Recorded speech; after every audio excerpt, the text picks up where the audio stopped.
why we try to do this huge international events? Because the cyber attacks is global cyber criminals, and they use the infrastructure located in different countries. To resist them, we need to join our efforts and combat them together. But international collaboration is now very, very poor and almost not existent. Let's take the darknet example. Every country and organization in the world agrees that this is the epicenter of cyber threats and is mostly used for criminal purposes. But yet the global community is not trying to take down the Tor network. And the most popular anonymous browser that allows access to the darknet. Some countries even support its development, and it is a big problem for everybody. Why are we still failing to build strong collaboration? What do you think? Is it possible to improve the situation?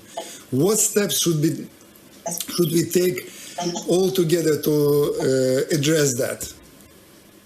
Yeah, so I agree with you 100%. I mean, look, I think I know what will happen with this. At some point, there'll be a huge scandal that will come out of it. I mean, there already are many scandals, but there'll be something that is globally impactful. And then everyone will say, we got to deal with it. And the sensible thing would be to deal with it before you get that globally impactful scandal. But the reality, again, is you've got two problems. One that I think, again, for a lot of politicians, their knowledge of the dark web is pretty limited. You know, they hear about it from their children probably, or they will read about it from time to time. But I don't know that a big focus of many governments is on it, but of course it should be.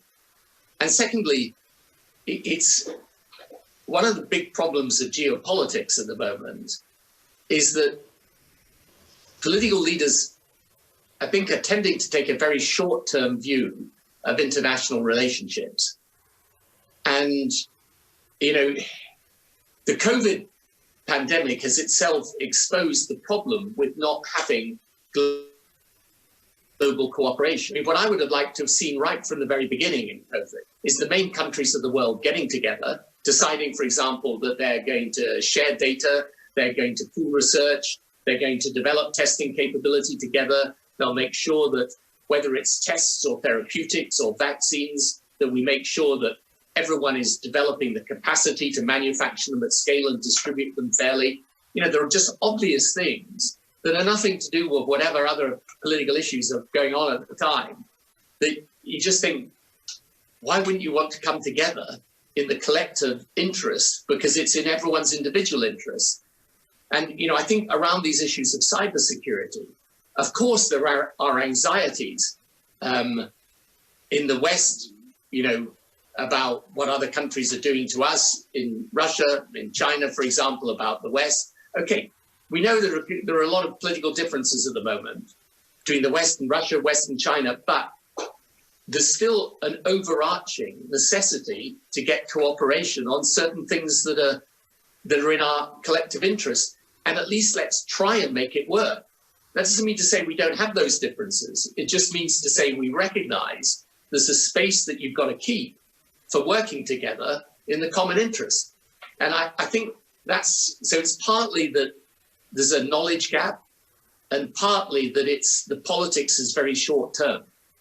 But I think both are remediable and need to be remedied, because otherwise we're going to end up in a situation where, you know, technology, which should be a great liberator, then turns out to be a threat, which is unfortunate and regressive. Yeah, I totally agree.